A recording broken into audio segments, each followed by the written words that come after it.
Ouais, bonsoir à tous. Merci à tous ceux qui sont présents à cette heure-ci pour commencer notre nouvelle conférence de la nouvelle année 2025. Donc, bonne année, meilleurs vœux à tous. Donc là, c'est notre première conférence en commun avec le Club Digital. Merci beaucoup, Émeric. Bonsoir à tous et bienvenue. Nous sommes ravis de vous accueillir aujourd'hui et puis meilleurs vœux et bonne année.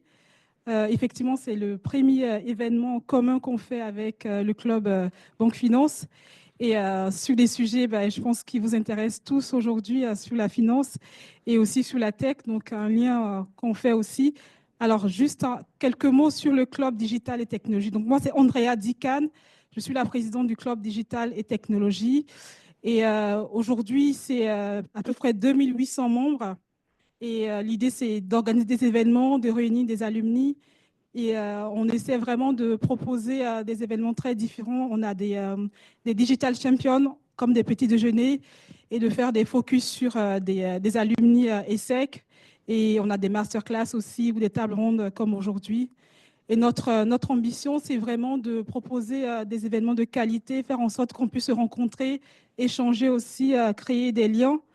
Et voilà. Et donc, c'est une joie pour nous d'être à chaque fois à la maison des ISEC pour aussi être entre nous, en famille. Et puis, n'hésitez pas à venir à chaque fois et de partager aussi avec vos réseaux respectifs.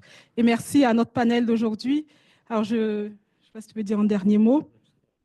Sur le Club Finance, c'est tout pareil. Sur la finance, la banque, l'assurance, on alterne les types d'événements after work qu'on a eu en décembre, par exemple, ou des webinaires plus de formation et d'autres événements en préparation. Et non, voilà, enfin, on vous en dira un peu plus prochainement.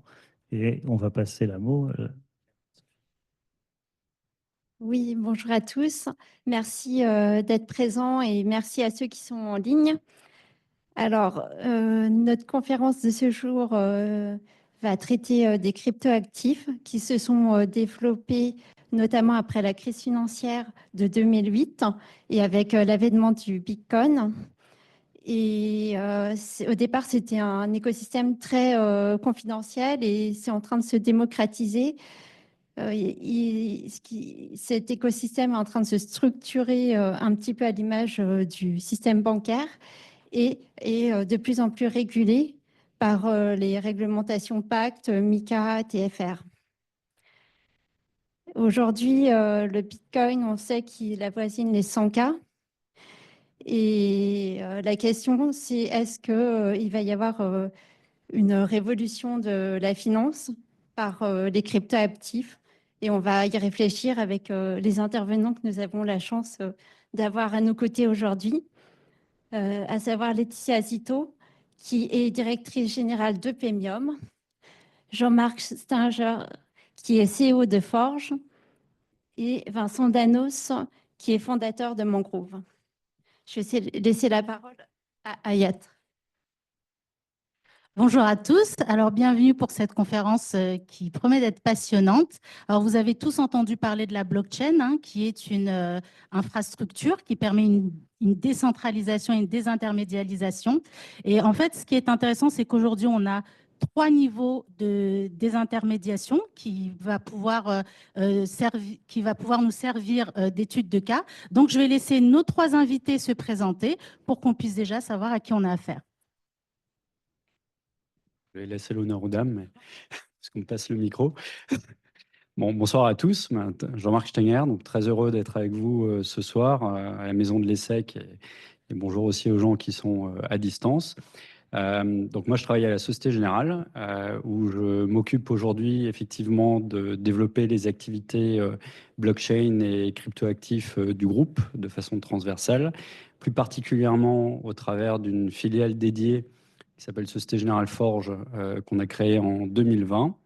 Peut-être juste pour finir l'introduction, au préalable, je m'occupais d'investissement dans l'asset management, où j'étais directeur des investissements d'une autre filiale de Société Générale qui gère des stratégies d'investissement complexes et au travers de laquelle, à partir de probablement les années 2017-2018, on a commencé à recevoir au niveau du groupe les premières questions clients, plutôt de la clientèle institutionnelle, autour du Bitcoin et des cryptoactifs, puisque bon, c'est depuis cette époque-là quand même que un certain nombre d'acteurs des marchés financiers s'intéressent au sujet. Donc, dans la foulée de ces sollicitations clients, ben, on a un peu creusé le sujet, et puis j'aurai l'occasion de nous en dire un peu plus tard.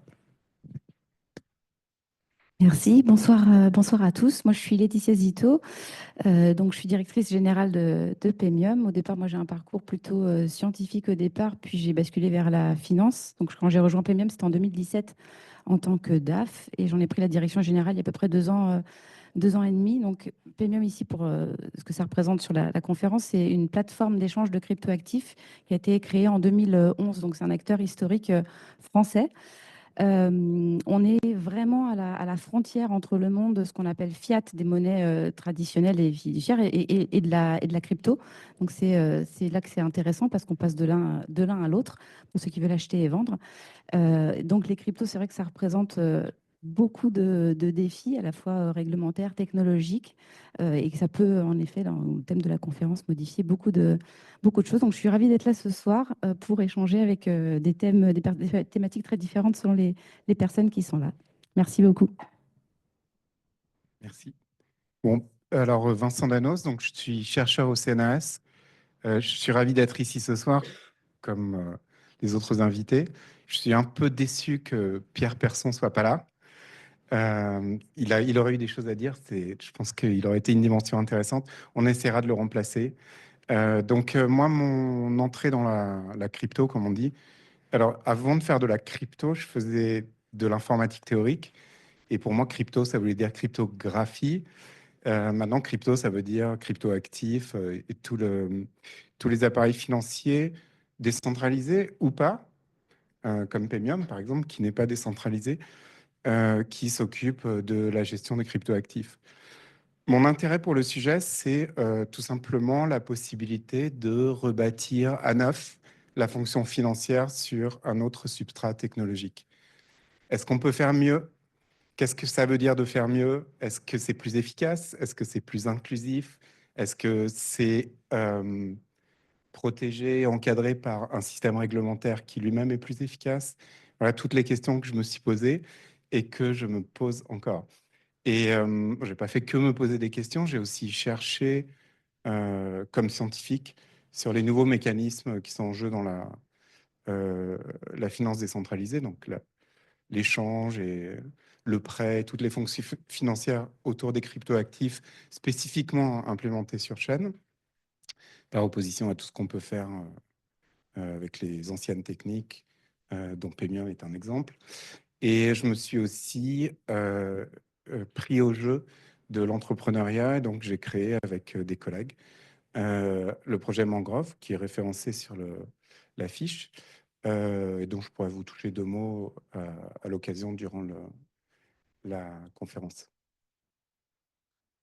Très bien, merci beaucoup.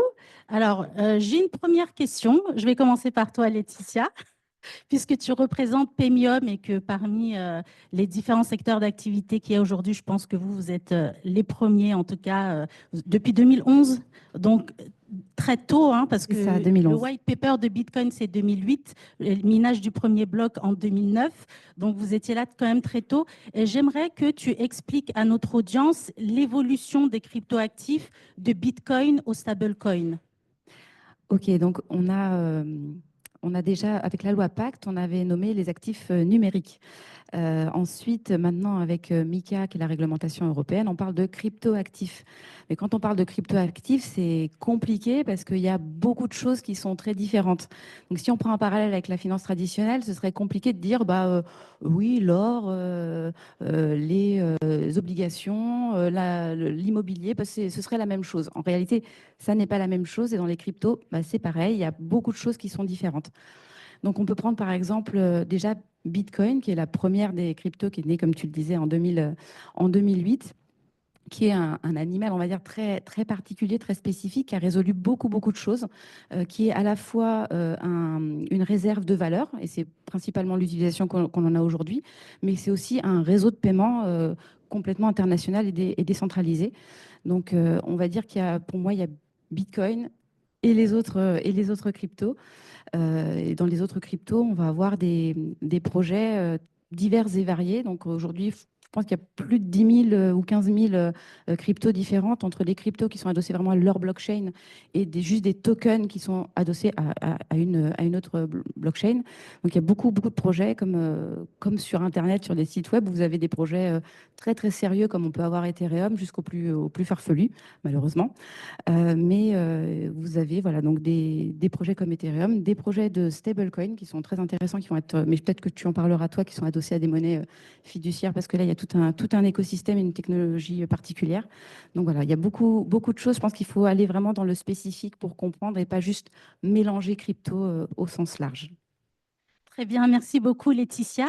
Alors pour toi Vincent, pour enchaîner sur les stablecoins, puisque toi tu es vraiment sur un protocole de finance décentralisée et pour le coup là on est vraiment responsable de sa liquidité et on peut donc pouvoir passer des ordres sur ta plateforme de manière totalement automatique avec des carnets d'ordres qui sont capables de se gérer via des smart contracts. Est-ce que tu peux nous expliquer à quoi servent les stablecoins sur un protocole DeFi comme le tien?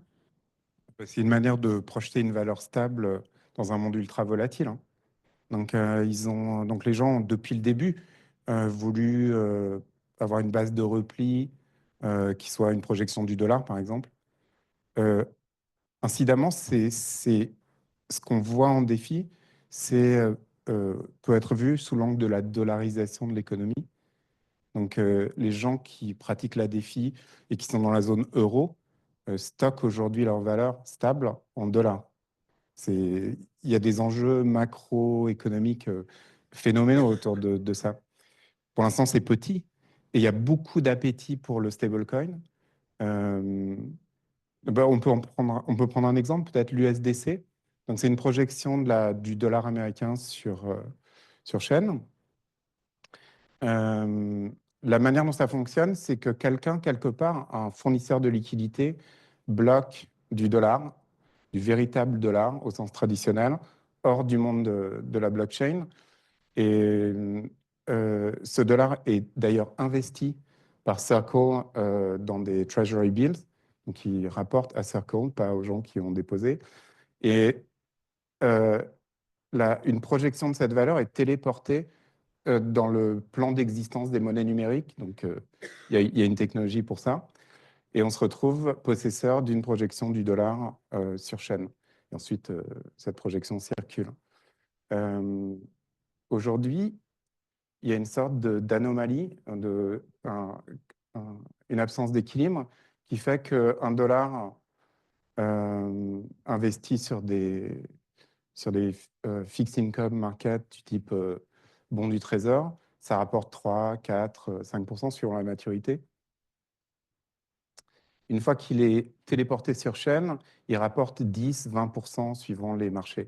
Donc il y a plus d'appétit pour la projection de la valeur stable sur chaîne qu'il y en a dans le monde réel. Et donc c'est fascinant. Donc le stablecoin, c'est non seulement une valeur stable avec ses risques technologiques, et économique aussi. Je pourrais broder un peu. Enfin, il y a par exemple, le stablecoin USDC, il y a un an, a perdu durant un week-end 15% de sa valeur. Il valait 85 cents le dollar. Pourquoi? Paradoxalement, parce que une partie de la trésor qui était derrière le USDC était du pseudo-cash qui était dans une banque traditionnelle, qui elle-même avait fait des mauvaises affaires. Et donc, mon projet qui avait 6 millions d'USDC en trésor a perdu 1 million entre samedi matin et samedi après-midi. Mais heureusement, il a repeg et donc dimanche à midi, on avait à nouveau nos 6 millions. Donc, stable, c'est à prendre avec des pincettes. Mais ce qui est très marrant, c'est que l'USDC a dépeg parce que une partie de la trésor qui était en support de la valeur du USDC était dans une banque ordinaire, amusant, qui s'appelait la Silicon Valley Bank, qui a fermé. Donc oui, pour en revenir au stable, donc c'est la fonction qu'il a, elle est claire. Ses risques et ses fragilités, on peut se documenter un peu dans l'histoire proche pour voir de quoi il s'agit. Mais et puis il y a cette anomalie que je pointais, qui est que ça rapporte beaucoup plus d'avoir du dollar dans le monde de la blockchain que d'en avoir dans le monde ordinaire. Je ne sais pas pourquoi, mais clairement, il y a une macroéconomie qui n'est pas en place là. Et ça continue, en fait, puisqu'on peut projeter des valeurs stables, non pas du L1, mais sur du L2, donc des espèces de chaînes satellites dont la sécurité ultimement repose sur les L1. Alors, il y a beaucoup de L2 en ce moment. Je peux mentionner les plus importantes. Il y a Base, qui elle-même est une chaîne qui a été... Peut-être que Paymium a des plans comparables. Coinbase, qui est un des plus gros exchanges, donc qui en fait est exactement dans la même profession que Paymium, a créé sa propre chaîne. On peut se demander pourquoi d'ailleurs. Mais c'est un L2, donc ce n'est pas une chaîne autonome, c'est une chaîne dont la sécurité dérive d'une chaîne mère, le L1, qui en l'occurrence est Ethereum. Et cette chaîne a progressé très vite, donc elle représente une des plus grosses activités financières depuis sa création. Elle est très derrière Bitcoin, bien sûr, mais plus très loin derrière Ethereum, la chaîne mère. Il y a Arbitrum, donc il y a plusieurs L2. À chaque fois qu'il y a un L2, la question de la projection de la valeur du stable se repose. Sur Arbitrum, il y a 2 USDC. Il y a l'USDC qu'Arbitrum a fabriqué lui-même avec son principe de support. Et puis, un peu plus tard, il y a Coinbase qui est arrivé, qui a dit non, mais attendez, le stablecoin, c'est nous. Donc, ils ont fabriqué. Et donc, il y a un marché qui échange la projection de l'un contre la projection de l'autre. Donc, voilà. En tout état de cause, j'ai trop parlé, je suis désolé, je suis hyper bavard. En tout état de cause, vous avez demandé ce que c'était qu'un stablecoin, c'est ça. Et clairement, si on regarde le marché, on voit qu'il y a trop de demandes par rapport à ce que ça devrait être. D'où l'idée d'en créer un autre. C'est le stablecoin Usual que Pierre Persson devait présenter, qui a démarré il y a quelques semaines et qui a tout dévasté sur son passage, qui se porte très très bien. Et donc, à nouveau, si j'étais économiste, je me demanderais, mais pourquoi ces stablecoins? Quelle est la demande? Pourquoi ça marche si bien? Quel est l'usage qu'en font les gens? Très bien, merci beaucoup Vincent pour cette réponse complète. Donc maintenant, je vais passer à vous, Jean-Marc. Alors, puisqu'on parle du stablecoin, là, on a parlé des stablecoins dollars et la spécificité de Forge, c'est que vous éditez un stablecoin euro. Est-ce que vous pouvez nous dire pourquoi et est-ce que vous sentez qu'il y a une adoption sur le marché européen de ce stablecoin? Oui. Alors, peut-être avant de répondre quand même à la question pour comprendre pourquoi on en est arrivé là et quelles sont nos motivations, peut-être juste dire un mot sur ce qu'on voit quand on travaille à la Société Générale et qu'on regarde une blockchain finalement.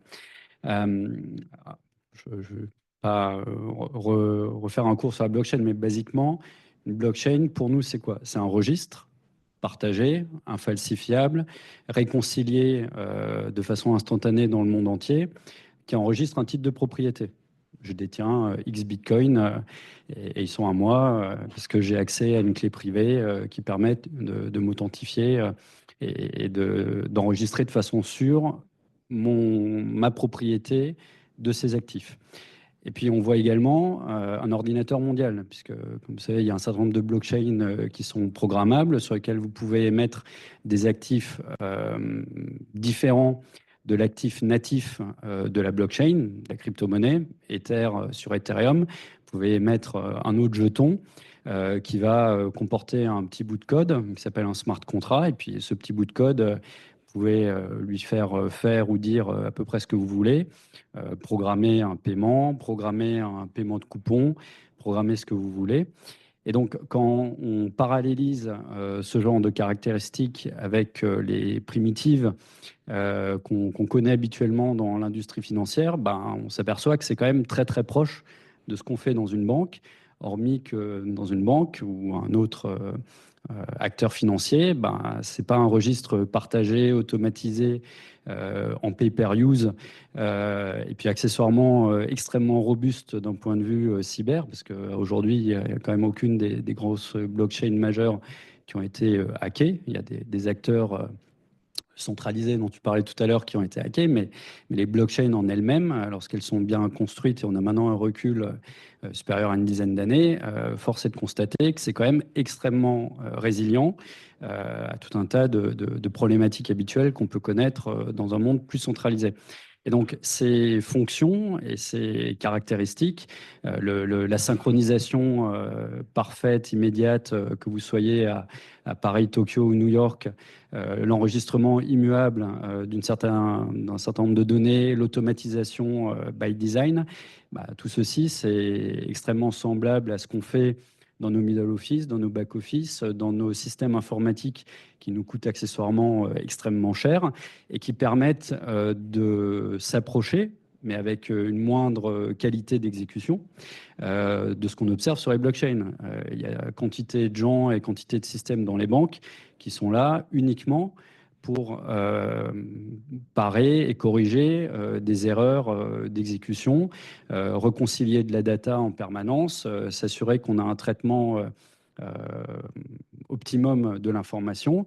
Mais à la fin, on est quand même obligé de réconcilier la data, et on est quand même obligé de réconcilier les opérations entre deux contreparties, et tout ceci pour le client final, l'utilisateur final. Qu'est-ce que ça a comme conséquence? Les conséquences, c'est que faire un virement entre Paris et New York, ça prend 2 jours et que ça vous coûte quelques euros, quelques dizaines d'euros.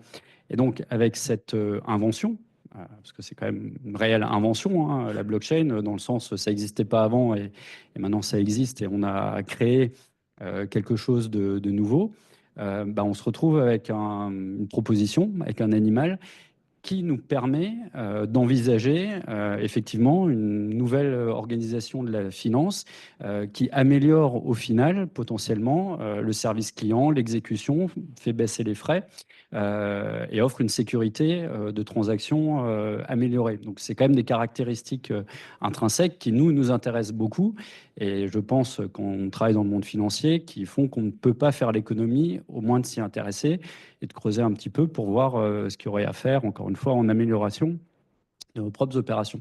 Et donc, une fois qu'on creuse un petit peu le sujet, effectivement, on se rend compte qu'il y a différents types d'actifs qui peuvent être émis, donc des actifs numériques, des tokens, des jetons, qui peuvent être émis sur ce protocole, sur ce réseau, qui d'une certaine façon est quand même similaire conceptuellement au réseau Internet hein, qu'on a connu, dont on a connu les développements sur les dernières décennies et qui a amené la révolution numérique qu'on connaît.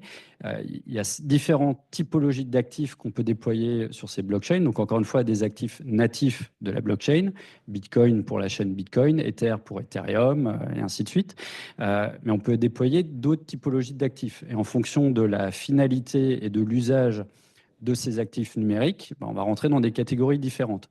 Donc, nous, ce qui nous intéresse beaucoup, évidemment, ce sont des actifs numériques dont les caractéristiques font que finalement, on retrouve des caractéristiques de titres financiers. Donc, je peux émettre, par exemple, une obligation, une action, au format 100% numérique sur une blockchain. Par exemple, Ethereum. Je peux émettre un jeton qui fait que lorsque vous le passez au crible et que vous essayez de regarder la différence entre ce jeton numérique et, par exemple, une obligation telle qu'elle existe dans les livres de Société Générale, dans les livres d'Euroclear ou d'un dépositaire central, en fait, une fois que vous avez oublié le fait que c'est de la blockchain d'un côté et un système d'information centralisé de l'autre, en fait, vous ne pouvez plus faire la différence. C'est la même chose, ça sert à faire la même chose, ça a les mêmes caractéristiques, ça porte les mêmes droits et les mêmes devoirs, autant pour l'émetteur que l'investisseur du jeton. Et donc, vous avez en main un titre qui, encore une fois, peut s'échanger de façon instantanée et quasi gratuite entre deux acteurs, qui fait la même chose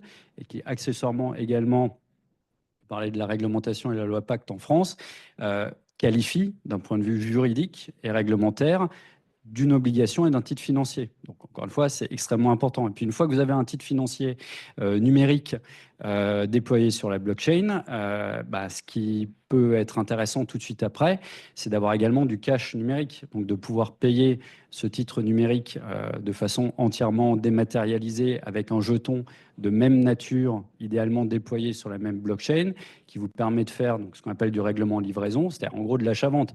Je te livre un titre financier parce que tu me l'as acheté. Par exemple, je suis une entreprise, j'émets de la dette sous forme d'un titre financier numérique déployé sur la blockchain de façon beaucoup plus rapide, beaucoup plus granulaire, beaucoup moins cher pour l'émetteur. je vais te le vendre et tu vas me l'acheter. Tu vas non pas me payer en faisant un virement bancaire traditionnel, encore une fois, qui va prendre 2 jours, qui va coûter de l'argent, ainsi de suite, mais tu vas me le régler en cash numérique. Et le cash numérique, de notre point de vue, c'est 2 choses. C'est soit de la monnaie numérique émise par un acteur privé. Dans ce cas-là, ça s'appelle un stablecoin.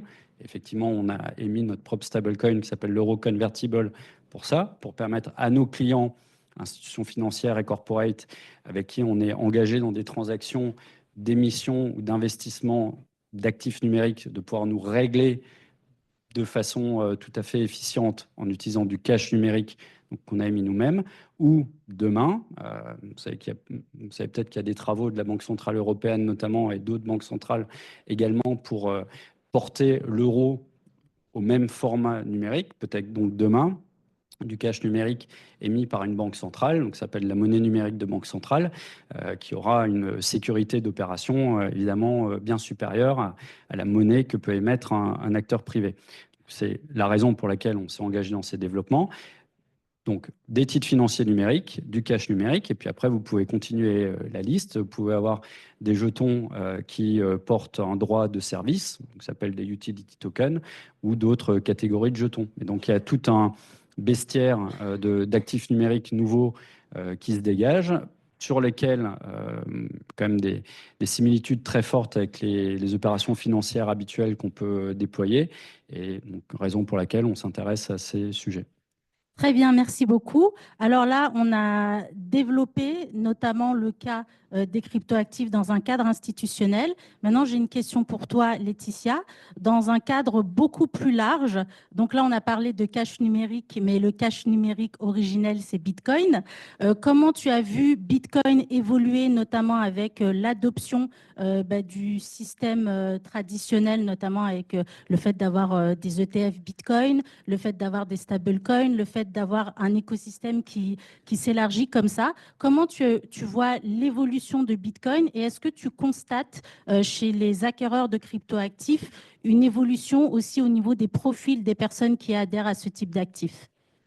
Déjà, il faut savoir que Bitcoin, c'est né donc en 2008. C'est une technologie qui évolue en permanence. On ne le sait pas forcément, mais il y a des releases technologiques plusieurs fois par an pour améliorer le système, la blockchain. D'ailleurs, parfois, quand il y a eu des désaccords au sein des développeurs, il y a eu ce qu'on a appelé des forks. Et en 2017, ça a été le premier fork Bitcoin. On dit on n'est pas d'accord sur la taille des blocs, sur ci, sur ça. Et donc, ça a créé Bitcoin Cash. Mais Bitcoin a perduré initialement. Ensuite, on reproche parfois à Bitcoin, dire oui, mais bon, Bitcoin, c'est toutes les 10 minutes un bloc, ça peut pas passer à l'échelle, ça pourra pas traiter tant de transactions que la finance traditionnelle, etc. Et donc, c'est là qu'on rejoint. Il y a eu des Layer 2 qui ont été construits aussi sur Bitcoin. Donc, on a donc une couche supplémentaire qui permet de traiter beaucoup plus d'opérations beaucoup plus rapidement, qui s'appelle, il y en a plusieurs, mais il y a Lightning, Lightning Network, qui est une des plus importantes et qui sans doute va permettre de passer à l'échelle pour Bitcoin. Donc, en fait, aujourd'hui, ce qui se passe sur Bitcoin, c'est qu'on a vraiment l'utilisation en mode réserve de valeur, c'est-à-dire que c'est un peu comme de l'or numérique, mais toute la partie monnaie d'Internet et réseau de paiement n'est pas encore très développée, même s'il y a beaucoup de travaux qui sont faits, notamment aux États-Unis par des boîtes assez pionnières sur le sujet. Donc, nous, on voit dans l'évolution, parce que c'est un peu aussi ta question, nous, on voit des profils de plus en plus variés qui viennent chez nous, que ce soit les bitcoiners de la première heure qui étaient donc très adeptes de technologie. Donc, c'est vrai qu'à l'époque, quand on était au support client et qu'on répondait aux questions, on s'arrachait les cheveux, on dit oh là là, c'est très compliqué, qu'est-ce qu'ils nous demandent?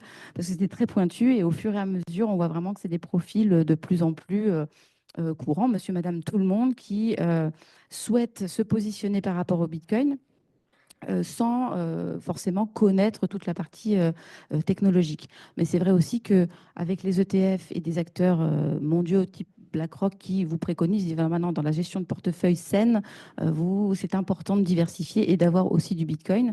Voilà, vous avez beaucoup de gens qui s'y intéressent. Donc aujourd'hui, on n'a pas des ETF en Europe parce que ce format-là n'est pas permis ici, mais il y a d'autres initiatives qui se développent.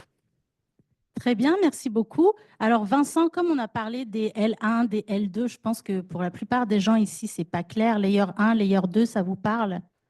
Oui, bon, bah, c'est parfait alors.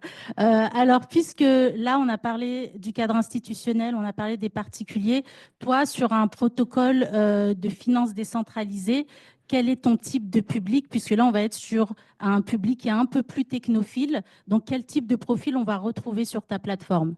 Ouais, c'est une super bonne question. Donc, mais je peux dire un truc. Jean-Marc a fait l'éloge de la finance décentralisée, des cryptoactifs. J'aimerais faire l'éloge de la finance traditionnelle. Comme ça, on a échangé nos rôles.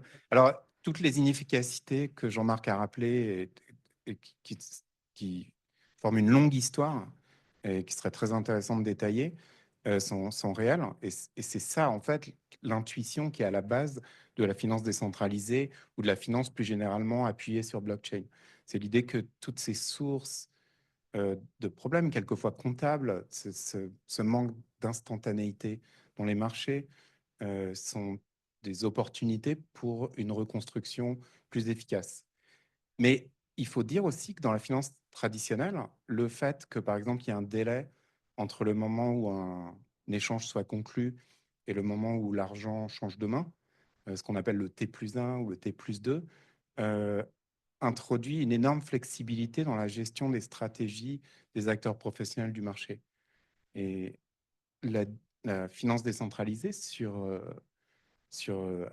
à base de smart contracts sur chaîne a du mal à un côté un peu rigide, même si elle est très inventive et effervescente et crée des produits qui n'existaient pas vraiment dans le monde traditionnel.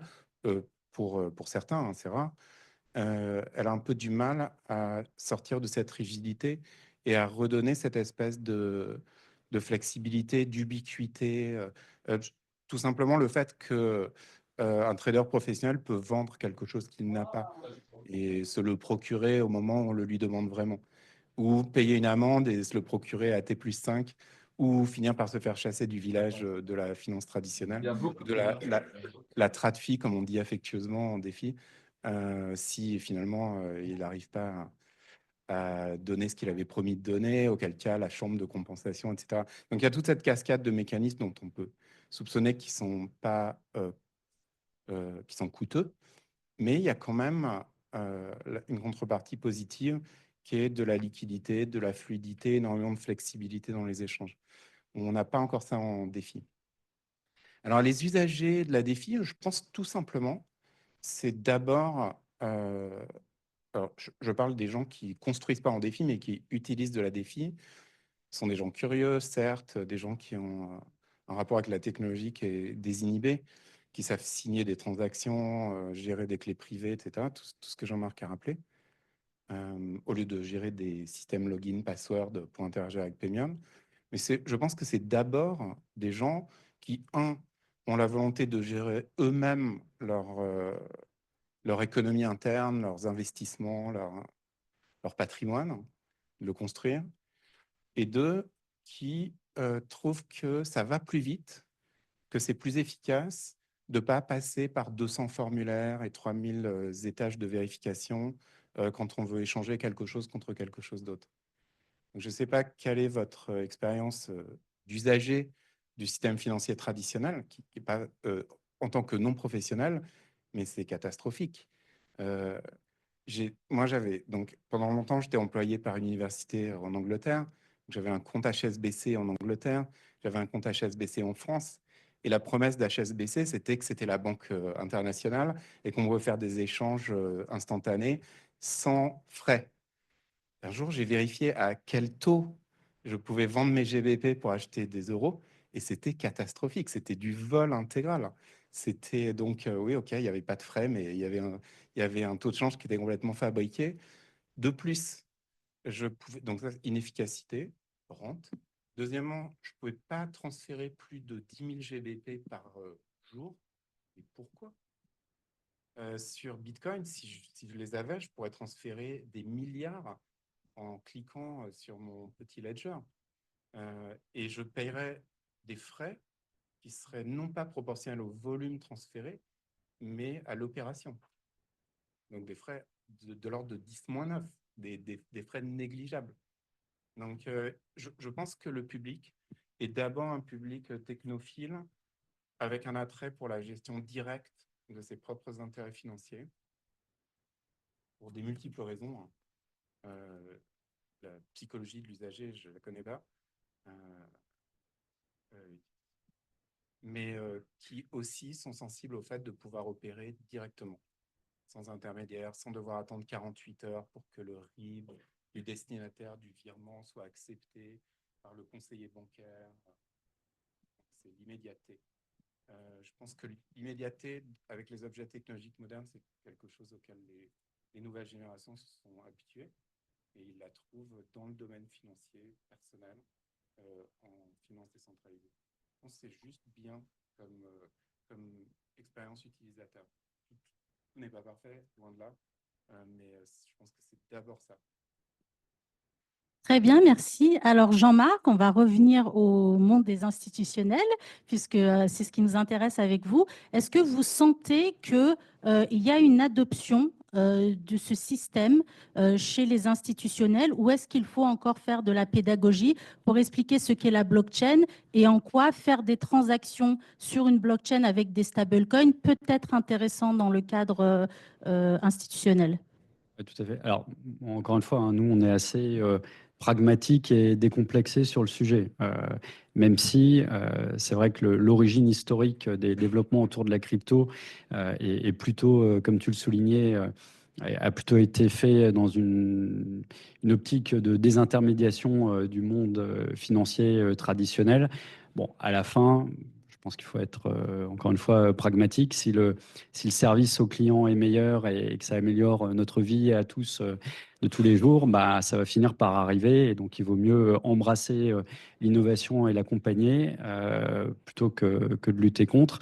Et puis, si accessoirement, ça peut vous permettre de vous positionner en avance par rapport à la compétition et gagner des parts de marché, bah, c'est aussi bon pour nos propres activités et nos propres clients. Donc, c'est vraiment dans cette optique-là qu'on aborde ces développements. Pour répondre à votre question, enfin, c'est déjà une partie de la réponse.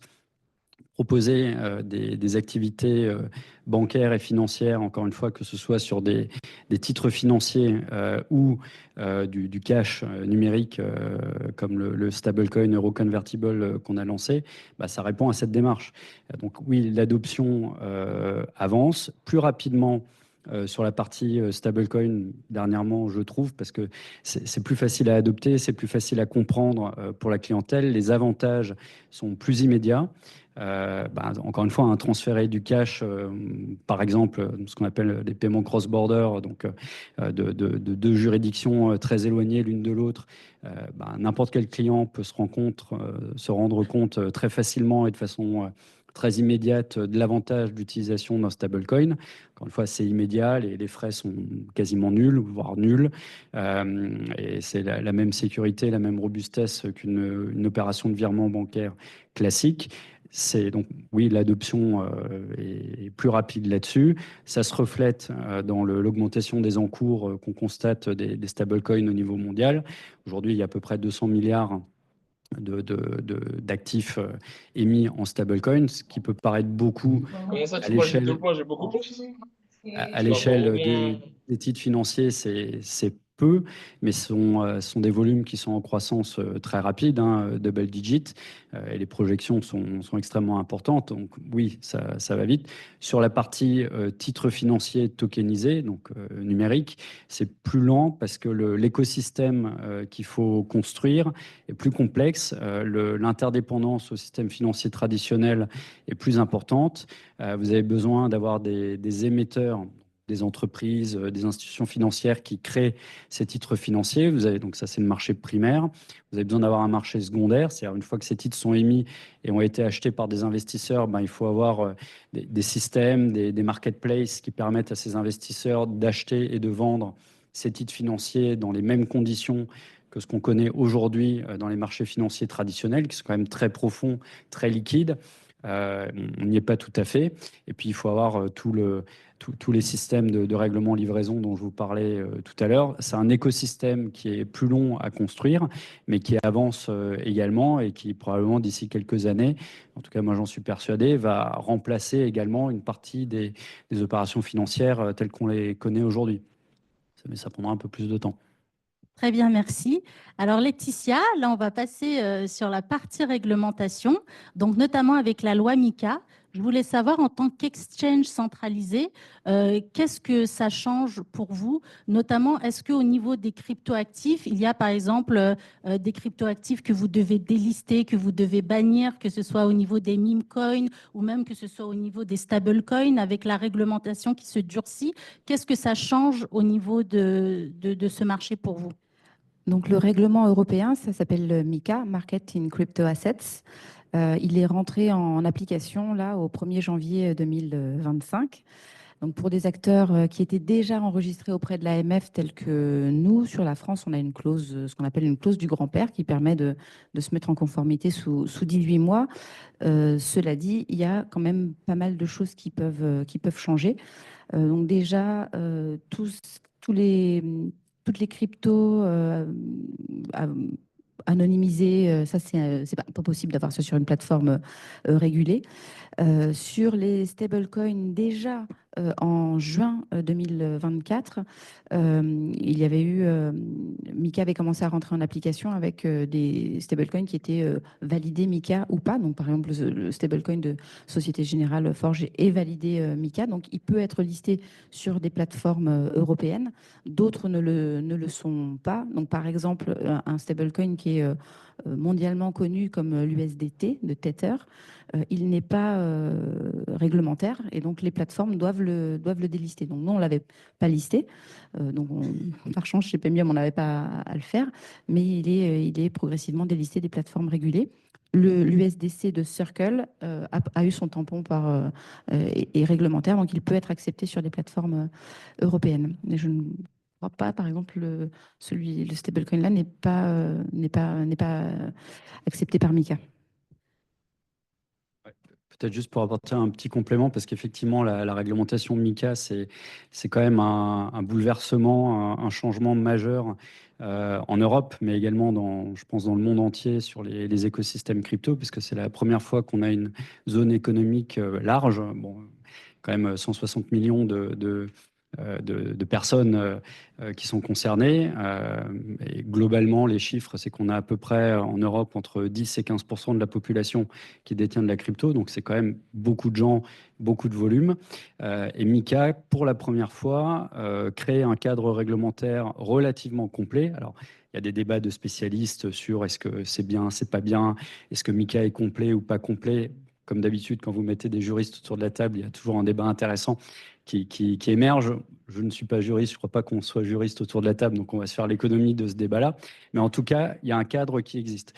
On a tous en tête qu'aujourd'hui, il n'y a qu'en Europe qu'il y a un cadre de ce type-là qui existe. Aux États-Unis, ce cadre va probablement émerger assez rapidement avec suite à l'élection de Donald Trump, mais jusqu'à présent, c'était quand même très compliqué de naviguer, y compris pour les acteurs crypto, dans l'environnement réglementaire aux US. On a tous suivi un certain nombre de procès, un certain nombre d'actions du BOJ, le département de la justice américain, vis-à-vis des acteurs crypto. C'était quand même assez compliqué de développer des activités aux États-Unis. En Asie, c'est très morcelé. Chaque réglementation, chaque zone et chaque pays a une réglementation spécifique, donc il n'y a pas de masse critique.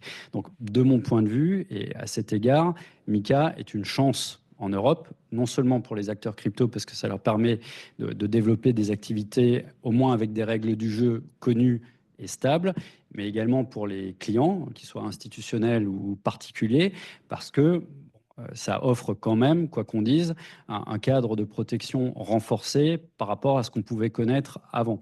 Il y a tout un tas de dispositions, je ne rentre pas dans le détail, mais qui permettent de garantir sous MiCA que les plateformes, par exemple, ne développent pas d'activités contraires aux intérêts de leurs propres clients. Bon, il y a eu un certain nombre de scandales liés à ça. Pour ce qui concerne les émetteurs de stablecoins, ce qui nous concerne plus directement, il y a un certain nombre de critères à respecter pour effectivement avoir ce fameux tampon MiCA qui est quand même assez compliquées à obtenir, hein, pour être franc, et qui permettent d'assurer qu'il y a déjà des réserves suffisantes derrière le stablecoin, hein. Enfin, je rappelle, quand on émet un stablecoin, 1 euro convertible par exemple, ça veut dire que derrière, nous, on met 1 euro en réserve, 1 pour garantir à tout moment de la liquidité aux investisseurs. Et on a une obligation de garantie de liquidité 1 pour ces actifs, avec des règles extrêmement détaillées sur la constitution de la réserve, la qualité des actifs qui doivent être conservés en réserve, la liquidité des actifs sous-jacents. Il y a tout un tas de critères techniques qu'il faut respecter également, des critères de transparence, de publicité, de cybersécurité qui globalement renforcent quand même la stabilité de ce type d'actifs et qui, je pense, sont nécessaires au développement, à l'industrialisation de ces écosystèmes. Donc c'est MiCA en Europe, c'est ce qui va permettre de passer, pour ce qui concerne la crypto, d'une activité qui reste certes importante, encore une fois je disais à peu près 10% de la population, mais quand même encore restreint à certains groupes de personnes un peu sensibilisées à la technologie, parce que, bon, mine de rien, aujourd'hui, se setuper une clé Ledger et acheter de la crypto, c'est... Enfin, moi, ma mère, par exemple, ne saurait pas le faire.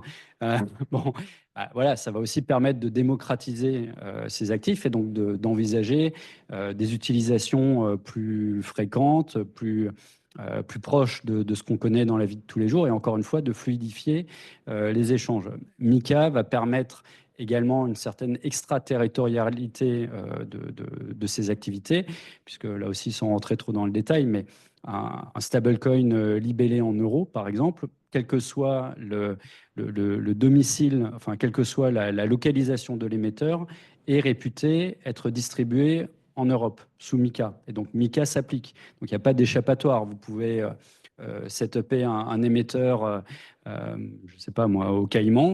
S'il émet un stablecoin en euros, a priori, il doit se conformer à MiCA. De la même façon, si vous distribuez un stablecoin à une clientèle européenne, via Paymium, via n'importe quel exchange crypto, que votre stablecoin soit libellé en euros ou dans une autre devise, vous distribuez en Europe et donc vous devez de protéger les consommateurs européens et donc de respecter MiCA. Et donc votre stablecoin doit être tamponné MiCA et la plateforme doit respecter un certain nombre d'autres échanges. Donc ça va structurer l'écosystème européen et je pense que ça va avoir deux conséquences extrêmement fortes. Déjà, un rééquilibrage et une recomposition du paysage des émetteurs de stablecoin. Aujourd'hui, le marché est très, très concentré. Vous avez en gros 2 ou 3 acteurs qui détiennent l'ensemble de la market share des stablecoins. Comme on l'a dit, il y a un grand émetteur de stablecoins qui a choisi de se détourner de l'Europe. C'est quand même plusieurs dizaines de milliards de dollars qui vont disparaître, en tout cas sur ce produit-là, dans les semaines ou mois à venir. Donc, c'est quand même un rebalancement majeur d'actifs. Et je rappelle aussi la façon dont les exchanges crypto sont organisés font que, en pivot de quasiment tout trade, vous avez un stablecoin. Donc, et vous le voyez ou vous ne le voyez pas quand vous placez un ordre sur une plateforme crypto, mais il y a quasiment toujours en fait une paire crypto, stablecoin, crypto derrière. Donc si vous avez un acteur qui détient 50% du marché qui disparaît de la picture quasiment du jour au lendemain, ça veut dire des choses sur la liquidité de vos transactions. Et ça veut dire une recomposition du marché. Ça, c'est le première dynamique, je pense qu'on va voir se développer. La deuxième dynamique, dont je trouve les investisseurs en crypto en Europe ne sont pas suffisamment au fait, et je rebondis aussi sur les frais de transaction sur les marchés de change, c'est qu'aujourd'hui, quand vous habitez en Europe, bon, a priori, votre devise de référence, c'est quand même l'euro. Bon, peut-être que vous touchez un salaire en euros, peut-être que voilà, vous avez des revenus en euros, très probablement. Lorsque vous entrez dans le marché crypto, aujourd'hui, 99% du marché est libellé en dollars. Et puis bon, vous allez traiter, et puis à un moment donné, vous allez vouloir prendre vos profits, vous allez ressortir en euros. Donc ça veut dire que vous payez du change à l'entrée et à la sortie. Il n'y a aucune raison. Aucune raison. Donc, ce qui va probablement se passer, c'est qu'on va voir également, ça c'est la deuxième tendance, un rééquilibrage des volumes entre du dollar, qui est la devise de référence exclusive des marchés crypto, et de l'euro, avec un point d'équilibre qui va s'établir à la parité euro-dollar, parité des pouvoirs d'achat, hein, comme expliquerait un économiste, et qui fait qu'on va avoir une augmentation très forte des volumes en euros et un repositionnement là également des paires qui traitent aujourd'hui sur les exchanges pour probablement se détourner du dollar et rebalancer une partie du marché en euros.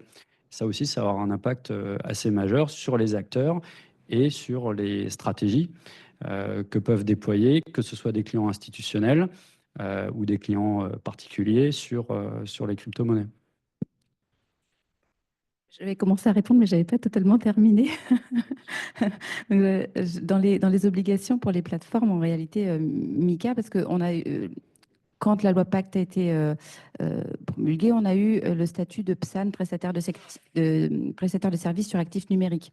Donc, vous aviez deux catégories. Vous aviez l'enregistrement qui était plutôt allégé pour des services obligatoires et vous aviez l'agrément pour lequel vous avez l'agrément. Nous, on est enregistré simplement pour 4 services. MICA, c'est vraiment un règlement européen, c'est-à-dire qu'on met tous les États membres sur au même niveau, sur le même pied. Même si ce sera chaque régulateur qui va agréer les différentes plateformes dans les différents pays, mais c'est un règlement identique. Qu'est-ce qui fait pour donner un peu une idée, c'est comme si les acteurs crypto qui vont être donc agréés MICA, c'est presque les mêmes obligations que des banques ou des établissements de paiement ou établissements de monnaie électronique. Pas des établissements de crédit parce que c'est beaucoup plus lourd, mais c'est quand même très comparable à des établissements de paiement, établissements de monnaie électronique. Donc vous avez toute une gouvernance à mettre en place pour gérer l'établissement. Vous avez de la lutte, toutes les procédures de LCBFT, lutte contre anti-blanchiment, financement du terrorisme. Vous avez en plus, par rapport au PSAN, des obligations de cybersécurité sur lesquelles les entreprises doivent être auditées par un organisme PACI, ce qui fait que vous avez des obligations pour la conservation qui sont très, très spécifiques. Vous avez des obligations de best execution, de conflit d'intérêts. Vous avez énormément de procédures à mettre en place. Donc, c'est vraiment un gage pour les consommateurs finaux d'une organisation très, très, très structurée pour les plateformes qui vont obtenir ce règlement, l'agrément MICA. Et une des conséquences, ça va aussi être qu'aujourd'hui, vous avez un peu plus d'une centaine de PSAN enregistrés. Il est évident qu'il y aura quand même des bouleversements dans les 18 prochains mois par rapport à des acteurs qui ne sont pas forcément assez solides pour aller chercher ce type d'agrément. Donc, on pourra voir peut-être observer une consolidation du marché des acteurs crypto aujourd'hui. Voilà, ça va impliquer un peu tout ça. Très bien, merci beaucoup. Alors, ce qui est intéressant, c'est qu'on voit que la loi MICA pour des services centralisés, eh bien, on est quand même voilà, assez exigeant. Ce que je voudrais savoir, c'est pour toi, Vincent, comme vous fonctionnez sous forme de DAO, comment ça se passe pour un protocole DeFi? Est-ce qu'il y a un gestionnaire identifié? Est-ce que vous êtes aussi soumis à la loi MICA? Merci. Oui, donc non, MICA, a priori, réserve une sorte de périmètre décentralisé où toutes ces contraintes plutôt complexes et coûteuses, j'ai de la peine pour Paymium, là. Alors, prenons l'exemple du best execution, qui est merveilleux. Donc, et prenons pas l'exemple de Mangrove, qui est effectivement une sorte de Paymium décentralisé, mais prenons l'acteur dominant du marché, qui est Uniswap. Uniswap, c'est un contrat qui fait 800 lignes de code, qui a été audité dans tous les sens par tout le monde, dont certaines sections ont été prouvées mathématiquement. Et la best execution, c'est une propriété du contrat. Du coup, on n'a pas besoin d'avoir un régulateur qui surveille un exchange pour vérifier qu'il se soumet bien au principe de la meilleure exécution, mais il suffit de lire le code. Donc, c'est toute l'idée de la défi, c'est que dans certains cas, plutôt que de réguler, vérifier, vivre dans une espèce d'atmosphère de confiance qui n'est pas très confiante finalement, parce qu'on pourrait juste dire à Paymium, mais on vous connaît, c'est bon, bien sûr, et de payer en fait pour cette confiance, on peut peut-être changer le cadre C'est blockchain 101, c'est un peu, ça reprend ce que disait Jean-Marc au début. Et enfermer le principe de la régulation, autant que faire se peut, pour le best execution, c'est parfait, dans le code lui-même. Et le code, donc sur le substrat blockchain, le code, il est vérifiable. On sait le code auquel on parle. Je peux décrire techniquement, mais donc on peut s'assurer du fait que l'algorithme qui est correct, mathématiquement correct, est bien celui auquel on parle, et donc on a le best execution gratuitement. Ce qui explique, du point de vue du régulateur, que c'est une autre voie pour implémenter essentiellement les mêmes contrôles. Après, je ne suis pas juriste non plus. C'est fascinant, les juristes de la crypto, c'est extraordinaire.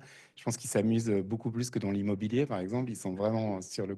Il y a DNA, un des cabinets qui s'occupe de crypto, qui organise des journées. J'y vais, je trouve ça extraordinaire. Et donc, je pense que l'inconnu, Mika, du côté défi dans l'espace européen, c'est de savoir comment est-ce que Mika, concrètement, va interpréter cette espèce de réserve décentralisée. Donc, il y a une marge d'interprétation. Je peux donner un exemple très concret. On peut revenir à l'USDC. Et je pense que c'est une des raisons pour lesquelles Mika a chassé l'USDT des terres de l'euro. L'USDC a un principe de blacklisting. Donc, un acteur souverain peut forcer les gestionnaires de l'USDC à dire que telle adresse n'a plus le droit à des transferts. Donc, on peut faire l'équivalent de ce qu'on fait quand on veut intimider Poutine, je ne sais pas si ça marche, mais geler leurs actifs sur le contrat. Du coup, je pense que l'USDT n'a pas cette propriété et donc n'est pas de ce point de vue en alignement avec la réglementation.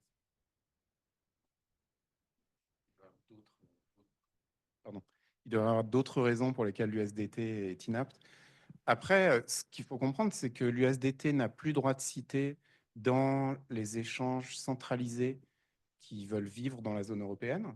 Donc, Bybit, par exemple, s'en va parce qu'ils ne veulent pas se soumettre à cette régulation.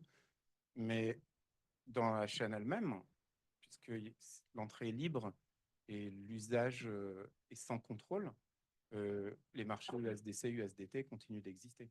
Donc, je ne pourrais plus vendre mes bitcoins chez Paymium contre de l'USDT. Je ne pouvais déjà pas, mais c'est un mauvais exemple.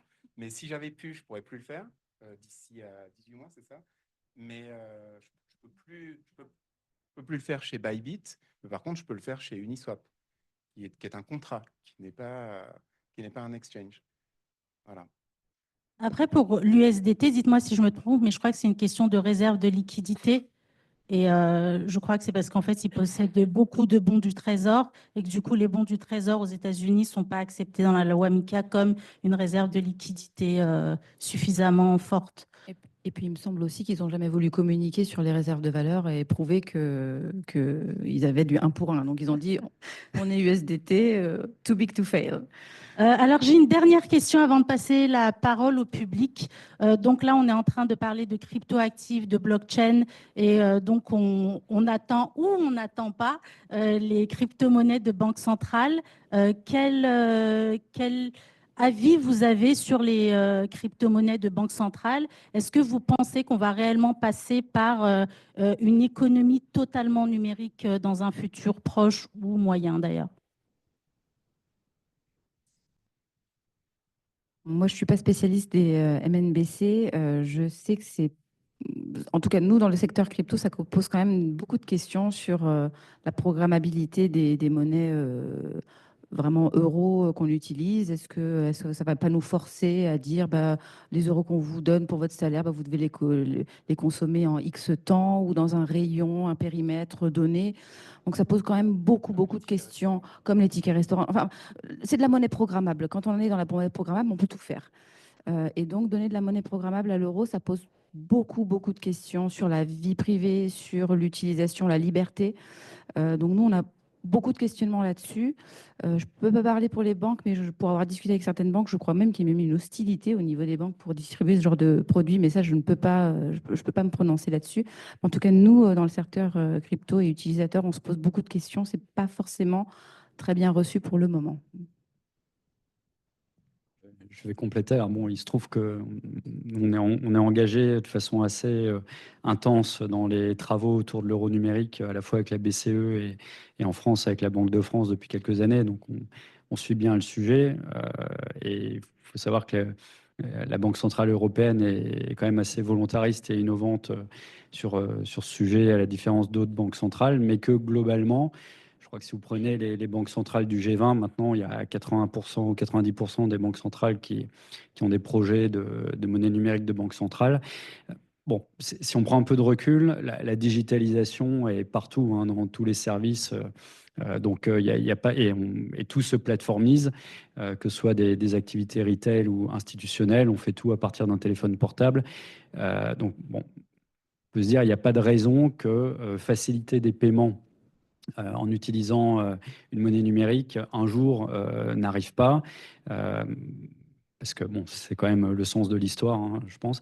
Maintenant, effectivement, il y a un certain nombre de points d'attention que tu as soulignés qui sont réels autour de le contrôle que ça peut donner, la confidentialité des transactions, la cybersécurité, qui est un gros sujet également, qui sont des sujets bien identifiés.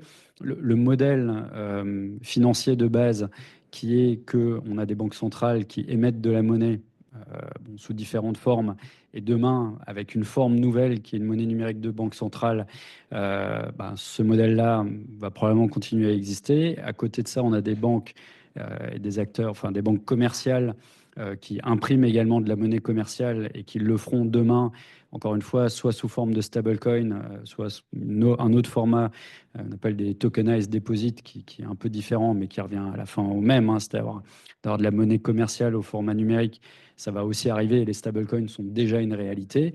Et encore une fois, sur des sujets retail, aujourd'hui, on paye déjà tous notre baguette de pain avec un paiement sans contact, que ce soit un Apple Pay ou une connexion de carte Visa ou Mastercard. Demain, si vous avez un système qui est encore plus rapide, encore moins cher, parce que vous avez quelques euros, quelques jetons directement déposés à l'intérieur de votre téléphone portable et qui vous permet de transférer ces euros et de payer sans avoir un intermédiaire de paiement, le marchand qui est en face de vous. Je pense qu'on fera tous pareil. On ne s'intéressera pas à la solution technologique et on l'utilisera tant que c'est pour quelques euros et que ça ne met pas en péril des conceptions de base qu'on peut avoir ou pas, mais qui sont des points d'intérêt légitimes. Donc, le sens de l'histoire, c'est celui-là. Il y a différents modèles techniques qui existent. Il y a des expérimentations qui ont été lancées et qui commencent à prendre une certaine ampleur. Il y a un calendrier qui est de plus en plus précis, en tout cas en Europe, pour la BCE. Après, il y a d'autres zones économiques qui font des choix différents. Mais oui, c'est des développements qu'on verra probablement s'intensifier dans les années à venir. Vincent, un avis? Je pense comme Jean-Marc, c'est complètement inévitable. Il y a pas de... La Suède, à un moment, a failli tout numériser et supprimer le cash physique. Ils l'ont pas fait. Donc, il y a quelques raisons d'aimer le cash physique encore. Et il y a des formes de cash physique numérique, comme les monnaies anonymes. Donc, Mika nous en a privé. Mais je pense effectivement qu'inévitablement, on se dirige vers une numérisation totale des échanges monétaires. Après, ce qui n'est pas très clair, c'est qui va fournir. Est-ce qu'on parle de monnaie au sens traditionnel du prêteur de dernier recours? Est-ce que ce sont les banques commerciales qui nous fourniront nos eurocoins stables, donc de la Société Générale, mais aussi etc.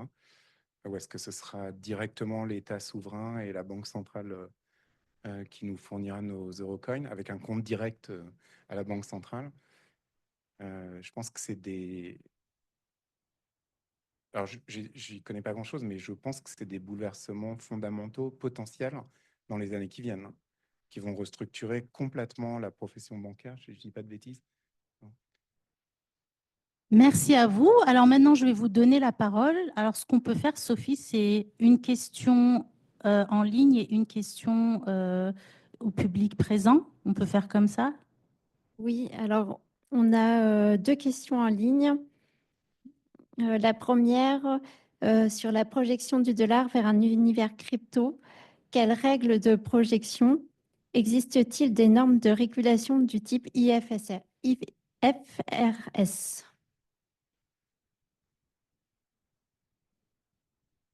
Je suppose. IFRS, oui. Je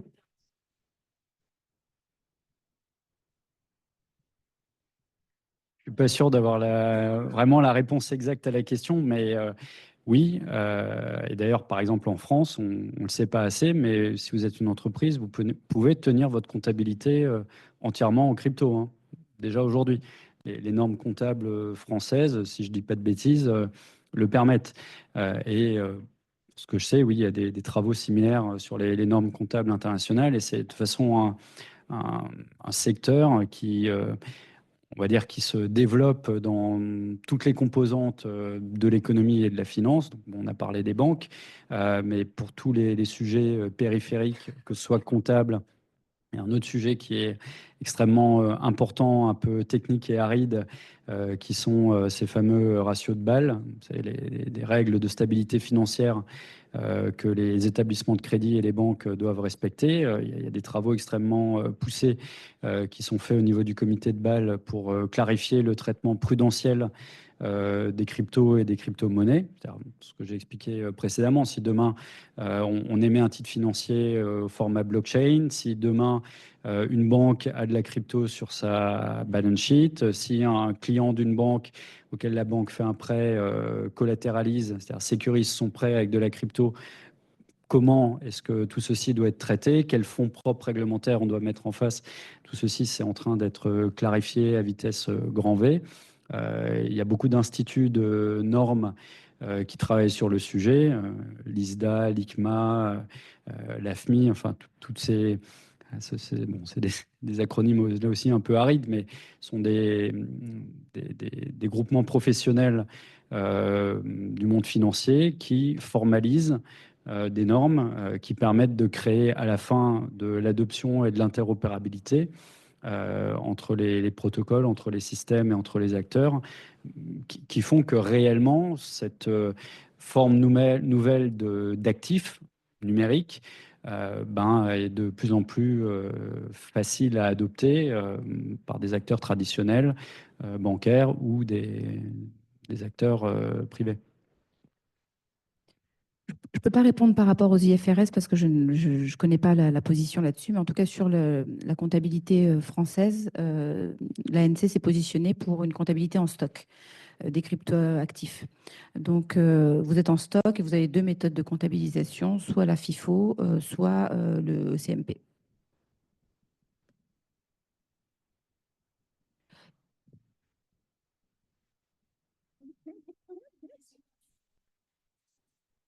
Oui. Bonsoir à tous. Donc, je suis un utilisateur blockchain quotidien, on va dire. Et effectivement, je ressens beaucoup cette dollarisation de l'économie, puisque finalement, tous les actifs qu'on possède sont en dollars, ou en tout cas, on passe forcément par des stablecoins dollars. Donc, l'USDT ne fait plus partie du paysage, ou du moins sous peu ne le fera plus. Et donc, tout à l'heure, il y avait des discussions autour de la répartition des cartes, c'est-à-dire qu'il y a des actifs qui vont quitter le marché européen sous forme d'USDT et qui vont potentiellement être transférés dans d'autres actifs. Et d'où vient cette certitude qu'ils vont être transférés vers des stablecoins euros plutôt que l'USDC qui, pour le coup, s'est conformé à MiCA?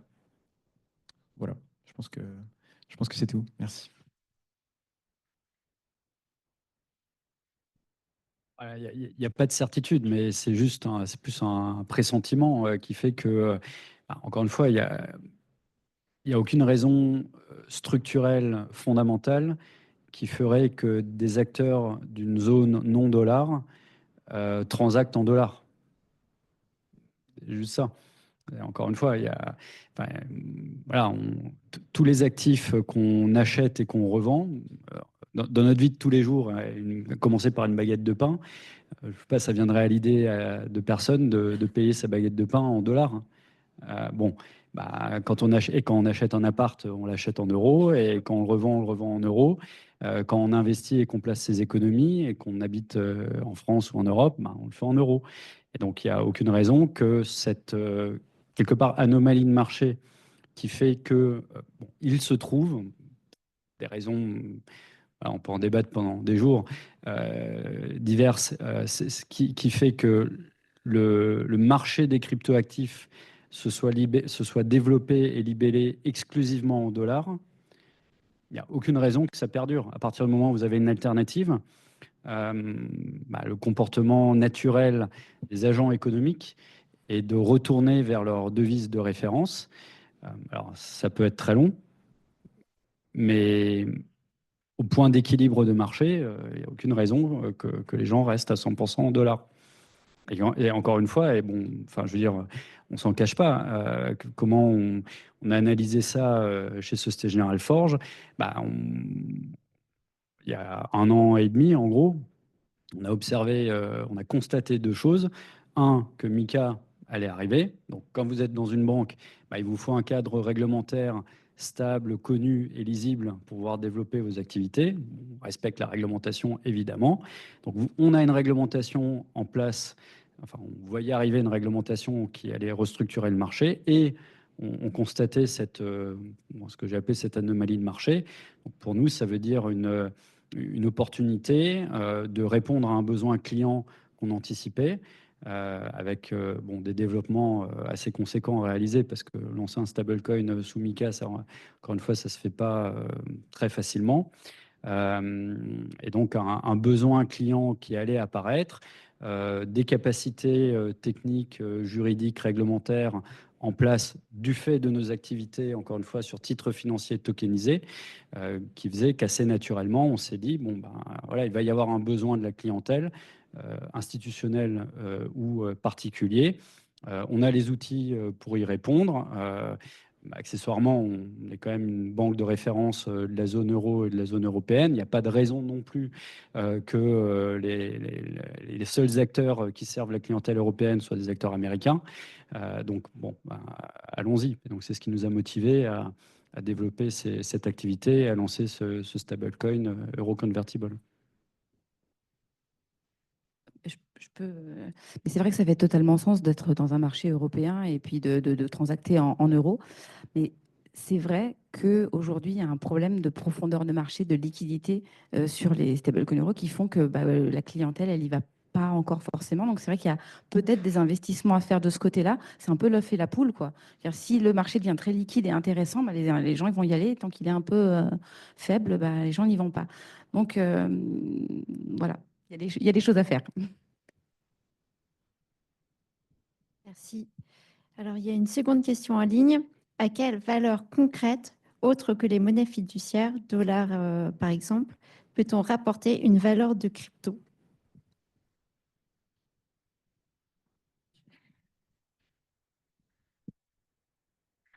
Je peux parler pour Bitcoin un petit peu, parce que Bitcoin, on peut le voir aussi comme un étalon énergétique.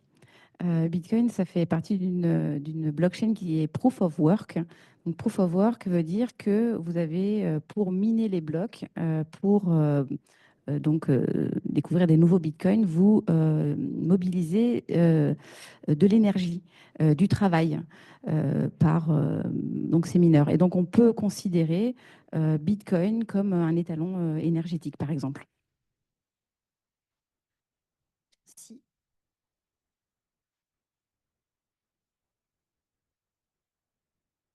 Merci beaucoup pour ces discussions très intéressantes. J'avais une question, donc ça dévie un petit peu de l'économie et de la finance, mais on voit bien justement l'utilisation de la blockchain donc dans la finance, dans la tokenisation, aussi dans la supply, traçabilité, tout ça. Et est-ce que vous voyez aussi l'utilisation justement dans d'autres secteurs, typiquement énergie, industrie et toutes ces choses-là? Voilà, je ne sais pas si vous avez un petit peu des questions par rapport à, enfin des choses par rapport à ça. Et aussi, j'en profite pour dire que je recherche un stage en stratégie, voilà, stratégie blockchain. Je suis étudiant à l'ESSEC en stratégie. Voilà, voilà. La question est quand même plus importante, la première.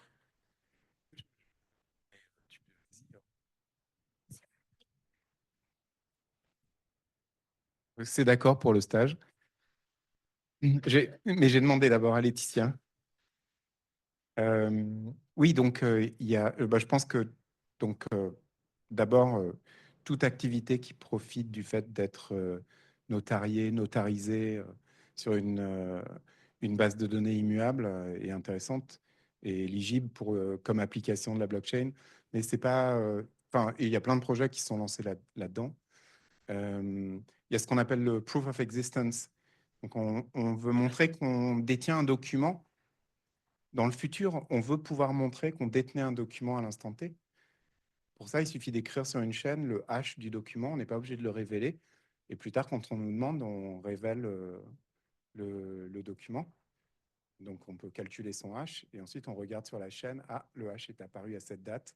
Donc, on possédait l'objet.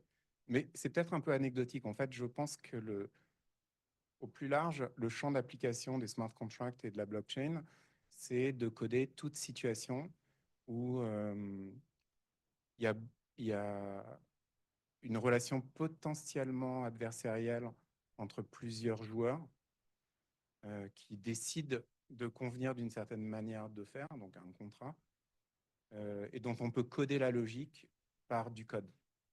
Dans ce cas-là, au lieu de s'en remettre à un tiers, à une chambre de compensation, il suffit d'écrire le code et de gérer le système de sorte que l'interaction ne puisse passer que par ce code. Donc la finance est l'application toute trouvée, mais il y en a peut-être d'autres. Il y a la supply chain, effectivement, tous ces trucs-là. Ce qu'il faut savoir, c'est que c'est pas neuf, c'est des questions qui sont vieilles maintenant. Et ça fait 10 ans que les gens cherchent désespérément des applications hors de la finance. On a tenté le jeu, effectivement, il y a des idées intéressantes, mais fondamentalement, c'est ça le support de l'usage. La question, pardon, la question c'est la blockchain abstraitement, c'est quoi? C'est un support de calcul neutre. Dans quelle situation, dans quelles applications est-ce que les gens ont intérêt à avoir recours à un support de calcul neutre plutôt qu'une autre manière de s'organiser? À propos de ça, j'ai une petite anecdote, peut-être très vite.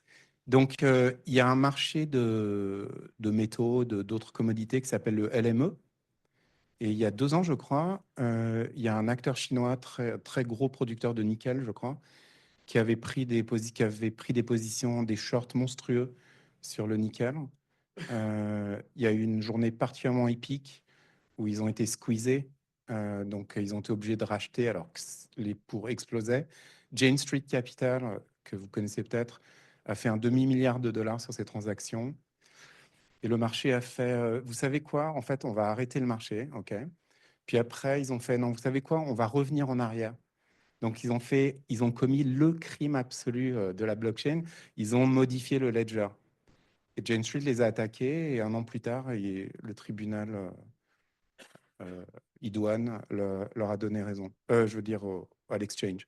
Donc non, un exchange de finances traditionnelles, en tout cas dans la juridiction britannique, ça a le droit d'arrêter, ça c'est toujours été vrai, et ça a le droit de revenir en arrière, de défaire des écritures comptables qui ont été signées, time-stampées, qui sont écrites, que tout le monde voit, mais qu'on peut finalement défaire parce que, en fait, je sais pas, l'acteur chinois était trop convaincant. Je ne connais pas les dessous juridiques, mais donc finalement, l'application blockchain, en tout cas financière, c'est est-ce qu'on veut vivre dans un monde comme ça, avec sa flexibilité, hein, comme je disais au début, il ne faut pas être caricatural, ça permet plein de choses, ou est-ce qu'on préfère se projeter dans un univers où les choses qui se sont produites et elles se sont produites, et c'est comme ça.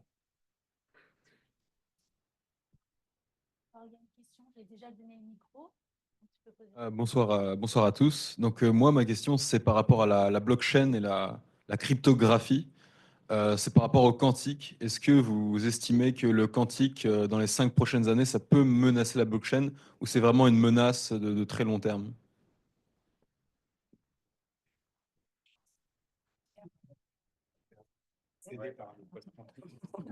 Pierre Noisa, c'est le fondateur de Paymium, qui est un cryptographe qui était dans la mailing list de Satoshi. Donc, il a eu le white paper très tôt. Non, chez Paymium, pour l'instant, on ne voit pas de problème avec les protocoles de chiffrage chez SHA-250, 256. Non, on ne voit pas à court terme un ordinateur quantique pouvoir craquer la blockchain Bitcoin. SHA, c'est une fonction de hachage. De hachage, mais C'est UCDSA 255. Donc c'est de la hachage par probabilité. Mais c'est pas très important parce qu'en fait, si le danger de l'ordinateur quantique se rapproche, et on sait qu'on peut casser quantiquement, si les machines existent, ce type de codage, on peut passer à ce qu'on appelle la cryptographie post-quantique. Et je pense qu'on a encore le temps pour le faire. Il se trouve que ma femme est chercheure au CNRS aussi, et elle travaille sur la cryptographie quantique et les machines quantiques. Et d'après ce que j'entends à la maison, c'est bon, on a le temps. D'ailleurs, il y a un article où elle intervient dans Le Monde d'hier, si vous voulez regarder, qui parle d'IA et de calcul quantique. Oui. Alors moi, du coup, c'était une question sur le lien entre la stabilité du Bitcoin et l'économie mondiale. Et on a vu, par exemple, le Salvador qui avait utilisé le Bitcoin comme seule monnaie nationale et le FMI qui l'a obligé à revenir à une monnaie exactement seulement nationale. Est-ce que c'est par peur que l'économie nationale s'effondre pour des raisons extérieures ou est-ce qu'il y avait d'autres raisons derrière ce choix?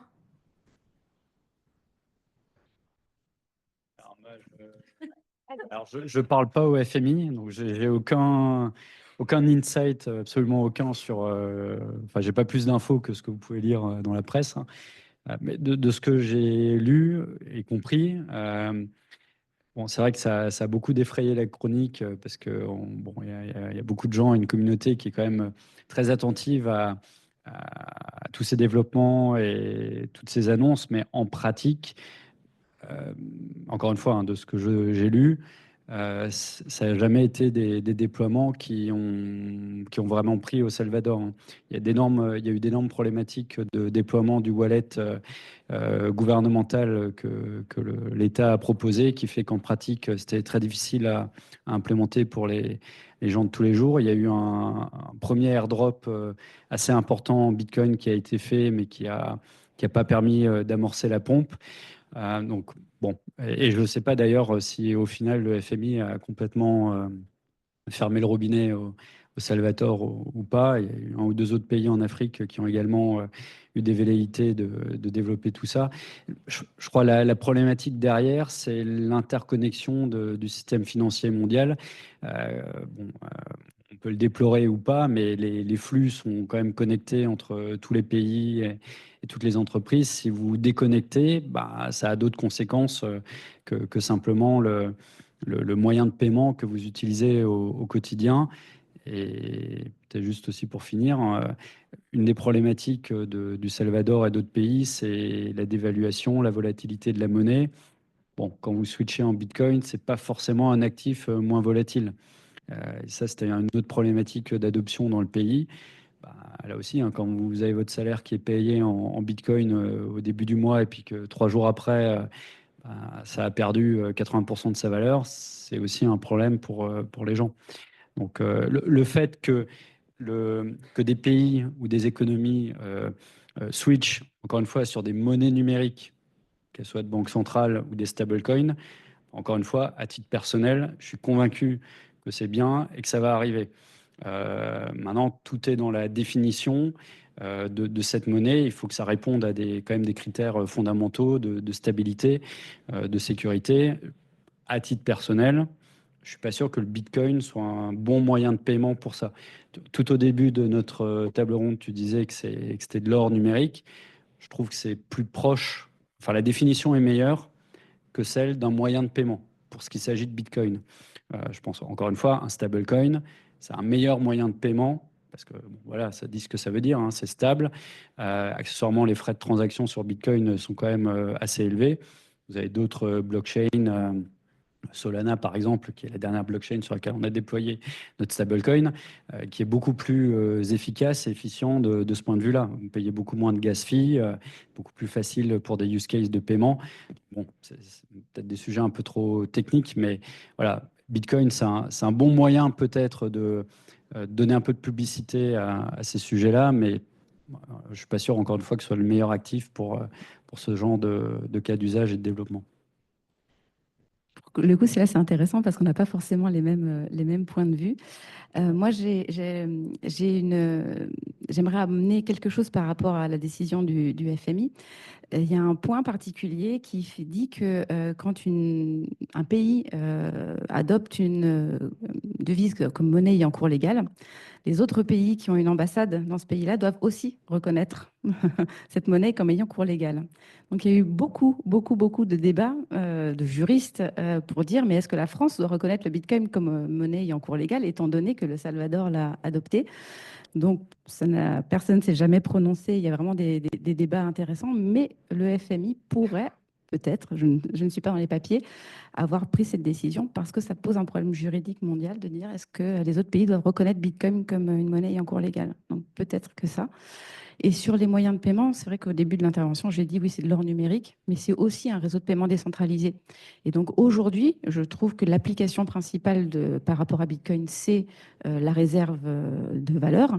Mais dans un futur qu'il est difficile de prévoir en termes d'horizon de temps, je pense que Bitcoin deviendra aussi un moyen de paiement, notamment peut-être parce que les frais sont un peu élevés aujourd'hui, mais c'est pour ça que je parlais tout à l'heure des layers 2, notamment du Lightning, pour passer à l'échelle et que ce soit beaucoup moins cher. Donc, il faut laisser le temps. C'est très récent, en fait. Bitcoin, ça a 15 ans. C'est très, très récent. Les développements technologiques vont certes très vite, mais il y a aussi beaucoup de défis. Donc, il faut laisser un peu le temps et laisser aussi le temps de se stabiliser. Parce que si Bitcoin commence à monter et le cours se stabilise, ça va aussi être plus simple pour échanger dans cette devise-là. Et en effet, il y a à peu près, dans la partie accessibilité, aujourd'hui dans le monde, vous avez presque 1 milliard de personnes qui ne sont pas bancarisées. Pour utiliser Bitcoin, en réalité, vous avez besoin d'un téléphone portable, d'un smartphone et d'un panneau solaire. Et donc, dans les régions très reculées dans le monde, où il n'y a pas d'infrastructure, il n'y a pas de réseau, il n'y a pas d'eau courante, mais vous avez un panneau solaire et des smartphones. Donc, en réalité Bitcoin, c'est un vrai moyen de paiement international pour lequel aujourd'hui les banques traditionnelles, le système financier traditionnel n'apporte pas de réponse. Moi, j'ai une question. En fait, rapidement, alors juste une phrase. Je pense que la question des cryptoactifs et de la stabilité économique est une question fantastique, très intéressante. Il y a eu beaucoup d'instabilité dans le monde des cryptos. FTX, qui était un exchange centralisé, a fait sauter la banque. Il y a eu l'affaire Lunaterra, qui était un stablecoin algorithmique, donc pas basé sur les principes de provisionnement dont on parlait tout à l'heure. Et force est de constater que dans tous ces épisodes, c'est plutôt la partie centralisée de la crypto qui a explosé et la partie décentralisée qui est donc gérée par des contrats, donc du code qui n'a pas d'état d'âme. C'est plutôt bien tenu. Et donc, une des questions, ce serait est-ce qu'il y a d'autres domaines de la finance internationale qu'on pourrait projeter sur chaîne pour obtenir ce type de bénéfices? Et là, évidemment, on pense tous au réseau de la dette interbancaire. Une large part de la défi aujourd'hui, c'est du réseau de dette avec de la dette surcollatéralisée. Pourquoi ne pas mettre les dettes des banques et le réseau de leurs dettes sur un support algorithmique? Alors, peut-être pas visualisable par tout le monde, je ne sais pas, mais où tout le monde se mette d'accord pour traiter de manière algorithmique ce type d'objet, plutôt que de passer par des systèmes historiques qui datent du XVIe siècle, le Libor, des objets comme ça qui ont montré que leurs limites. Question avant cocktail. D'accord, donc allez-y peut-être. En fait, moi, j'ai deux questions. Un premier, alors vous avez dit effectivement que les prêts, les emprunts, etc., pour l'instant, ça passe pas par des crypto-assets, mais il y a quand même un impact à long terme sur les banques traditionnelles. Donc la question, c'est comment vous voyez l'évolution des banques aussi par rapport à cette évolution des crypto-monnaies. Et puis, ça a un lien aussi avec les systèmes interbancaires.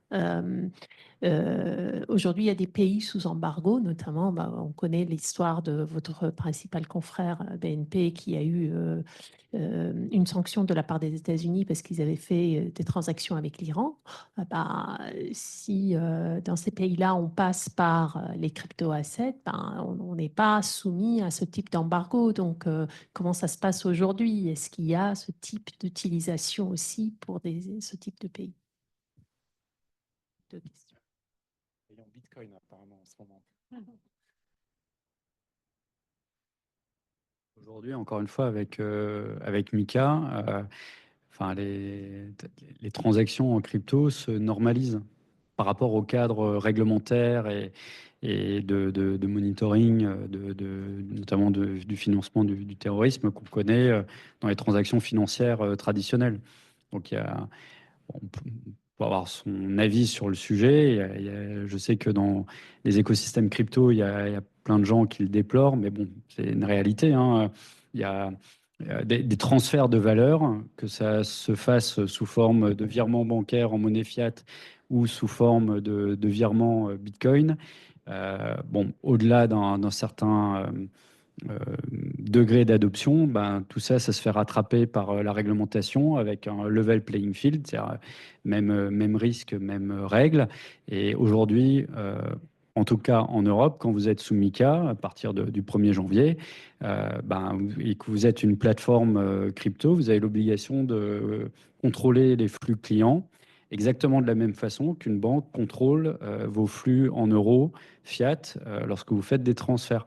Donc, on est à l'orée d'une nouvelle ère, c'est pour ça que je le disais tout à l'heure, parce que oui, ça met des contraintes additionnelles. Encore une fois, certaines personnes le regrettent, mais moi, je pense surtout que ça va permettre de démocratiser, d'industrialiser et en anglais, scaler ce genre de développement en Europe, parce que justement, on a des règles du jeu qui sont claires et c'est l'objet de la réglementation. À la fin, c'est quand même j'ose le dire en tant que banquier, c'est quand même pour le bien de tout le monde, du moins dans l'intention, de mettre des règles qui permettent d'écarter des utilisations illicites ou immorales d'une invention technologique qui est la blockchain. Donc, il y a eu des scandales par le passé, il y a eu des fraudes, il y a eu des utilisations immorales ou inappropriées de la crypto. Il est très probable qu'on voit ce genre de sujets se réduire parce qu'encore une fois, maintenant, les acteurs sont régulés et ont des obligations, des responsabilités et sont responsables devant le régulateur et devant les tribunaux, à la fois en tant qu'entreprise et en tant qu'individu, sur ce qui est fait. C'est vrai que les plateformes de crypto sont soumises à cette réglementation. Donc, là, on peut identifier deux choses différentes. Tout d'abord, vous avez des outils qui existent, qui permettent de tracer les échanges dans la blockchain. Donc, des acteurs type Chain Analysis, ScoreChain, autres. Il y en a plusieurs. Et ces acteurs, en fait, ils ont mappé un peu toute la blockchain. Ils peuvent vous dire assez facilement si un transfert il provient d'un exchange, d'un wallet privé, d'un wallet sous sanction. Donc, vous avez quand même déjà une première étape qui vous permet de scorer en tout cas une destination ou une provenance. Deuxième chose, vous avez la nouvelle réglementation TFR, Transfer Fund Regulation, qui impose aux plateformes d'identifier les unhosted wallets. Unhosted wallets, ça veut dire les wallets privés au-dessus de 1 000 € et qui vous oblige aussi à faire de l'échange d'informations entre les plateformes régulées. Et donc voilà, vous devez, identifier un hosted wallet, bon, ça ne se fait pas comme ça, mais vous avez quand même plusieurs options. Ça peut être signer un message, signer une transaction, faire du déclaratif. Enfin, tout ça, nous, les plateformes, on peut l'adapter en fonction du niveau de risque du client. Donc, il y a pas mal de choses qui sont en place aujourd'hui. Donc, si je fais un transfert chez Paymium de mon wallet privé, self-custodial, comme on dit, Paymium doit m'identifier? D'accord. Non, mais je suis déjà client chez Paymium. C'était de la première heure, 2017.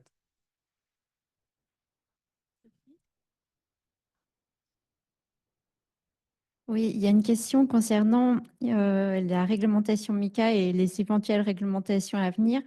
Et en fait, la personne souhaite savoir si ces réglementations ne vont pas pousser les détenteurs de crypto à utiliser davantage de DEX ou de CEX CEX non réglementés, ainsi que de donner un train de retard à l'Europe sur les États-Unis. Oui, c'est l'immense chance de la finance décentralisée, c'est MiCA. C'est sûr, ça ouvre. Il y a tout un peuple qui n'a pas envie de passer par le KYC et les complexités. Ça va aussi, je pense, c'était une question que je voulais te poser en fait. Du point de vue de Paymium, MiCA, c'est bien parce que c'est peut-être la promesse de plus d'activités, mais c'est aussi commercialement une grosse charge. Alors, c'est vrai que MiCA, c'est beaucoup de contraintes. Et il y a un pan de la population qui n'a pas du tout envie de se soumettre à des KYC, à fournir toute sa vie privée, ses avis d'impôts, pour pouvoir acheter du Bitcoin, même sur des montants assez faibles, parce que le régulateur, notamment français, est complètement ceinture bretelle, à juste ou à pas juste titre, enfin, peu importe, c'est le cas. Mais c'est vrai que c'est des réglementations importantes qui, je pense, sur du long terme, sont bien pour le consommateur parce qu'au final, ça va vraiment apporter de la sécurité, notamment aux particuliers. En revanche, pour moi, le vrai problème, il n'est pas tant lié à la réglementation qui se met en place, il est lié au financement des entreprises françaises. Parce que tout ça, ça coûte beaucoup, beaucoup, beaucoup d'argent et on est dans un secteur qui évolue très vite, qui est très concurrentiel, technologiquement parlant. Et pour se mettre en conformité des deux côtés, et en fait être compétitif au niveau technologique, tout en étant en conformité, bah, ça demande beaucoup de ressources. Et en Europe, malheureusement, par rapport aux États-Unis, toujours, on est sous-financé. Et ça, c'est le vrai problème. Le problème n'est pas la réglementation. Pour moi, le problème est le financement des entreprises. Même si les gens ne partent pas, les SEX dans la zone MiCA vont mourir. Et Central Injection, oui, c'est vrai que vous avez quand même encore beaucoup de clients, mais même nous, on a des remarques de clients qui disent oui, vous êtes moins comme ci, comme ça, mais oui, mais en même temps, si vous me parlez d'un exchange qui est blacklisté par l'AMF, je ne peux pas me mettre au niveau, ce n'est pas possible.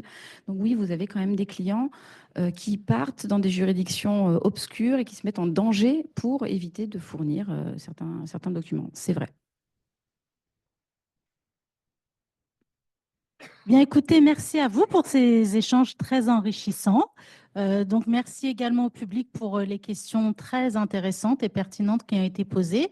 Maintenant, on a la chance d'avoir un petit cocktail pour pouvoir prolonger les échanges et puis apprendre à se connaître un petit peu.